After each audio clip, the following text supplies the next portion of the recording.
Hey there, sports fans. How we doing? I'm good, thank you. Thanks for asking. As always, I'm chipper because we just had a good old round of rugby league, baby. Welcome to the 10 Yards Back YouTube channel for my review of round 21. I'm just going to pop that up there. Of the Betfred Superleague 2025. We're really closing in now. I say that every week. We're a round closer to finding out who will take it. Will it be Hull KR or someone else? Is the question on everyone's minds, isn't it? So, round 21. It was a peculiar round. This is how the fixtures shaped up. We had, I'd say, between 2.5 and 3.5 competitive games, and I'll sort of get into that this week. And what I'm hoping is a bit of a shorter video.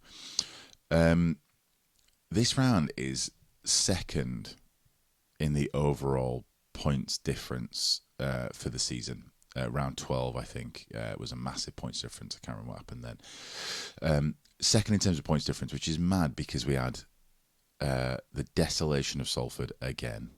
We had a pretty competitive wins for Hull KR and St Helens, but still only second in the points scoring, in the points difference. So bit of a weird one because it's only seventh in terms of total points scored. Weird, but we had a record-breaking meters gain. I think Hull FC on Sunday scored around the second highest amount of meters in the season, which I think the one that I've got down as first in my stats might be a mistake. So I'm going to say that Hull FC beat the record there on Sunday. So, I mean, without further ado, let's just get into how the games went, shall we? Oh no, my predictions. My predictions were I had Leigh, Wigan, Wakefield, Hull KR, Huddersfield and Hull FC. So let's see how I did against those fixtures. So open up the weekend, we had a really good match. It was good on paper, it was good on the field. Leigh versus Leeds. It was kind of Clash of the Titans, wasn't it? Leigh recently are the giant killers. They've beaten basically everyone around them in the league. And so this seemed like it was going to be a walk in the park unless you ask my algorithm, which actually predicted 22-16 for Leeds. And of course, my prediction, I just didn't believe in the Rhinos. I went the other way. I thought it was going to be 22-16 to Leigh. So at least my stats there aren't overly off. It was looking good for Leigh for a while. The first half for Leigh was pretty good. They were ending their sets amazingly. Real good kick chase. Real good, bowling bowling people behind the line for dropouts and repeat sets and the likes. And it was a real good showing for Leigh in the first half. I don't know what happened, but Sam Lasoni then came on the field and basically scored the exact same try as he did against Wakefield the week before, just right under the sticks on about 35, 37 minutes. And Leigh came out in the second half pretty rattled, and they just weren't gelling. They weren't ending their sets very well. Ipape did come off at 30 minutes. I can't remember whether he came back on, but that obviously didn't help things at all. Superman Edwin Ipape going off. So yeah, Leigh panicked. Leeds panicked a little bit, but I think the takeaways to focus on here. Leigh aren't out of this. It was still a really good performance, even though they didn't come out on top. Something that I was surprised of, two things particularly with the Leeds team, is that Newman really held his own in the battle of the centres. So I'm pretty sure it was Newman versus New, or either way it was Newman versus Hanley. And Newman can kind of either show up or not, and he really showed up the other day. He really, really muscled up and did a really good job, which is good because I think that Ash Hanley actually maybe had a bit of an off game. It was a bit of a handling error at one point, a defensive error, which led to a Leigh try. But the other thing that's a takeaway to look at for the rest of the season, really, with this Leeds team, is that I think Lockie Miller is finally the player that we wanted him to be when he came over. You know, when he came over, he's like, oh, he's an Olympian, he's rugby sevens, and he's going to be amazing. And he just couldn't seem to grasp rugby league on a 13-a-side game, could he? But I mean, man, he's done that now. You know, he is a real player to look out for. I mean, people are saying maybe he would be your fullback in the dream team at the end of the year. He's a good shout. It's a good shout. You know, Wellesby's out, loads of people are out, so keep your eyes on that one. But yeah, Leeds take it against Leigh. Didn't really do much to the league table, except it's kind of stunted the likelihood of that Leigh getting second place, which would have been pretty good from my opinion. So as we move on to Friday, we got Leigh's battle partner in the battle for second. We got Warrington versus Wigan at Warrington. So I'd predicted 18-30 for this. So Warrington did a bit better than I thought they would by holding Wigan out for that extra try there. This is a weird one going into this. Dufty was ruled out because he missed a training session earlier in the week, which is a bit of a shithouse thing to do. You know, just not show up to your job for a day. I don't know why he did it. But he was out, and I think Ratchford was in at fullback, which, you know, Stefan Ratchford of 6 years ago at fullback, excellent. Stefan Ratchford now in place of Dufty is an odd choice, maybe cutting your nose off to spite your face. Not sure on that one. Couple of things here that I want to touch on just generally with these two teams. So it was a decent game. I thought Harry Smith dominated that first half, really. He just decided what was going to happen in that first half, except for the Thewlis runaway try, which was an odd runaway try. Runaway tries are entertaining, for sure. Warrington rely on them a bit too much, I think. Intercept, runaway. Matty Ashton, notorious for it. I'm always terrified whenever he's on the field that he's just going to do that. And the Thewlis one was weird because Eckersley was nowhere, and he ran like 50 metres in like half a second, and then I guess he just gassed himself out and just couldn't finish the job. He was like right there on Thewlis, but he didn't get the save. You know, if Thewlis got in there. Yeah, I think once Warrington went behind a little bit and Smith maybe knocked the gas out of him, the intent just wasn't there for Warrington, really. I think a big indicator of intent, like the only person who was really bothered about winning was Williams, who scored a really nice try. It looked simple, but if you actually watch it, it was just simple because he's so good, really. You know, he picked his acceleration, picked his foot in perfectly to make it through those plays. It looked like a gap. It wasn't really a gap. He created that all on his own. I think good points from Wigan, particularly is Farrimond. Is it Jack Farrimond, the young halfback who's filling in for Bevan French? Remember, he was just there whenever you needed, wherever you needed, all the time. I wish someone would tell him to shave, because he's probably got like 22. He probably thinks he's got like a full thick beard, but he's just got like a schoolboy beard, and that's fine. That's what I've still got now, Jackie boy. But you're on TV. Maybe go babyface for this one from now on. Okay, the other game of Friday was the game that I was not confident in at all. I was confident it was going to be a good one, and it was a good one, despite what the score looks like. This is Wakefield versus St Helens. I had this 1918. My score predictor that I made predicted 1919, so no one saw this coming in the Scottson household, which is my household. You don't know my surname.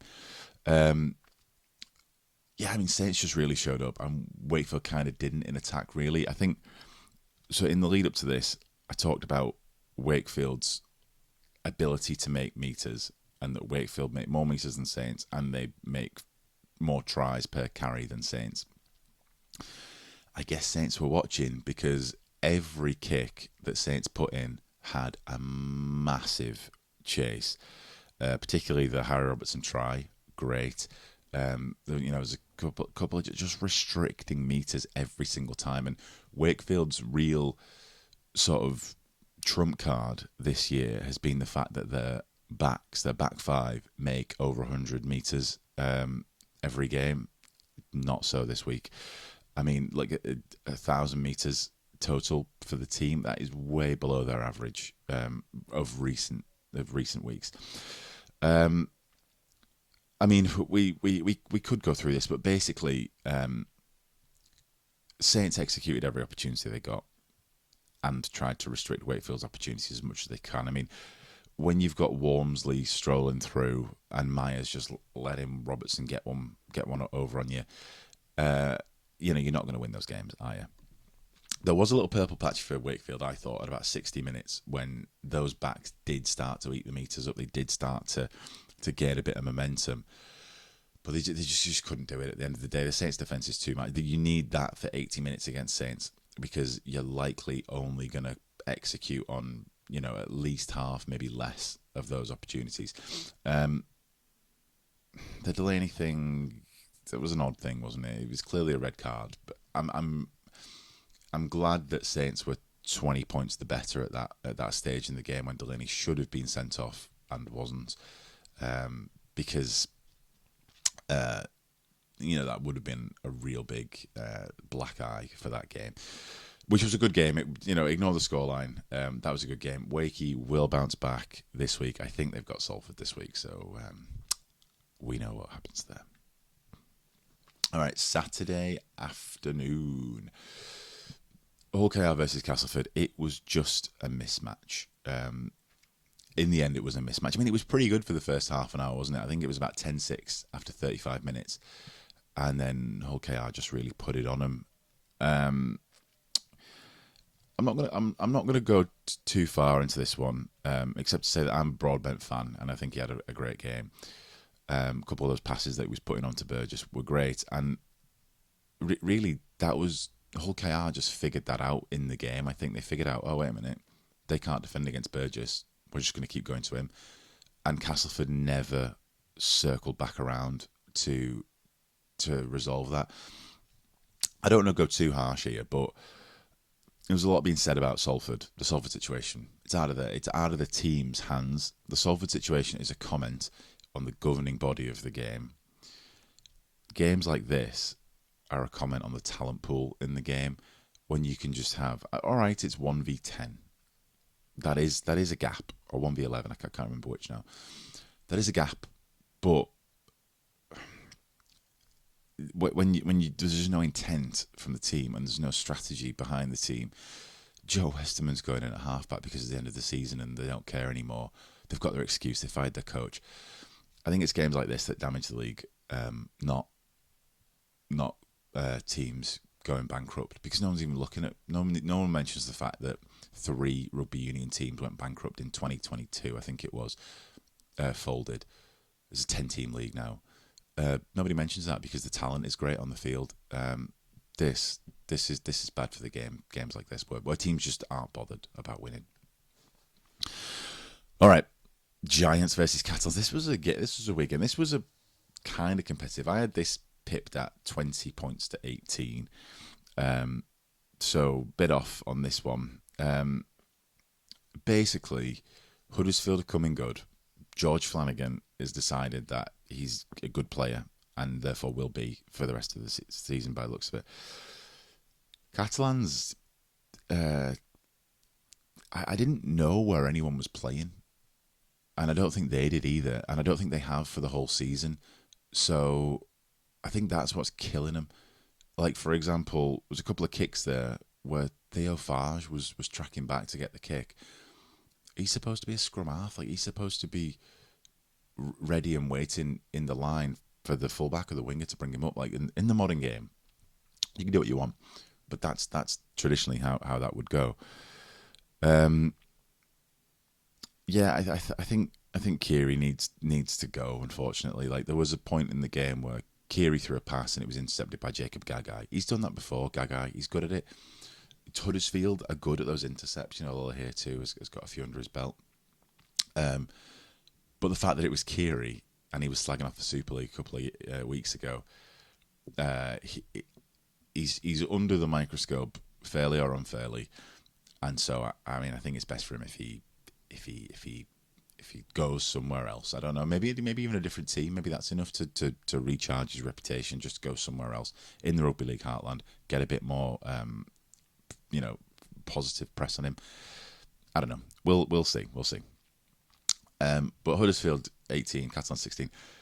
Empty stadiums just don't do it for me. I watched the whole game and I wasn't really that bothered. Even though the game itself wasn't that bad. I mean, look at the meters made. There's 2,500 meters made there. It was a decent game. Just it was just a tough watch. I don't know why. It was very slow, wasn't it? Because I guess there was no crowd there at all. Closing out the weekend, we all know what happened here. I haven't even got any notes for this one. Steve McNamara made the admission, the comment that some of these players had met for the first time that morning. You can't do that, can you? And I think that this game was a comment on it. For example, Riley Lum, I think he's probably Leeds' top try scorer. If not, he's up there with Lasoni and the likes this season. He was playing for Salford at the weekend, as was Brad Dwyer. Great hooker. I really rate Brad Dwyer. I don't know why he must be an arsehole or something, because he just gets carted around. But this game was a comment on management and what coaching and management actually does for a team, because these were all right players. They've put in performances in previous weeks recently, but they just didn't know each other. They didn't know what they were doing. They didn't know the plays. They didn't know the shapes. They didn't know the structures. Hull FC made 1,800 metres because most of their tries happened from halfway. So there was about 5 or 6 sets on the bounce where as soon as the ball hit the halfway line, that was a try. So you're talking 50 metres a carry for some of these players. I haven't even looked at how many metres the players made. Hull FC 80, Salford 6. I said 32-12. I guess I believed in the results a little bit too much. I don't know. I mean, what can you do with this? You can't predict this. It's unmanageable. Like I said, this is not a comment on the talent pool. This is a comment on the management and the governance of the game. So this isn't as disgusting to me as everyone thinks it is. This is just a bit of a shame. It's a missed opportunity. I think that, this isn't where we should be focusing our anger, even though it does make me angry. We should be focusing our anger or disappointment elsewhere. We can be angry at this. All right, so they're the real results. All right, I missed the Leigh Leeds game. In general, though, I think my points predictions were pretty good. It makes 2 points on the Hull KR game, missed 6 points on the Wigan game. Overall, pretty good, except for that whole Salford game. So what does it do to the table? That Hull versus Wakefield battle just won't calm down, will it? And this was quite a big week for it as well, because going it, all right, it's 6 versus 7, right? The points is kind of there or thereabouts. I think it's, I can't even think what the league points are now, but coming into round 21, the points difference between the two was 136. The difference between them in Wakefield's favour. It's now 32. So that's a 104-point swing. So Hull FC this week massively closed the gap on Wakefield. Now, Wakefield have Salford this week and Hull FC have Leigh. So, we could be about to see that open up again. But, man, that was a big blow to Wakefield. I think, losing to Saints, whatever, they wanted to win against Saints. That is the blow for Wakefield this week. Usually, at this point, I would go over top try scorers, top point scorers, but I'm getting a bit... I'm going to do that next week. I'm not going to go over that this week. There's not a lot of movement. Max Jowett's still up there. Artem Morg's still up there. All the usual names and faces. Lewis Martin, the try scoring expert, has just broken into the top points scorers, which is great for him. All right, guys. So I'm going to call that a day there. A bit of a quickie this week on my review. Like, subscribe, comments. Let me know what you think. Kind of got a bit political there, didn't it? Not my intention to do that. But, this is a YouTube channel that no one watches, so I can do whatever I want. All right, guys, have a good week. I'll be back with my predictions tomorrow.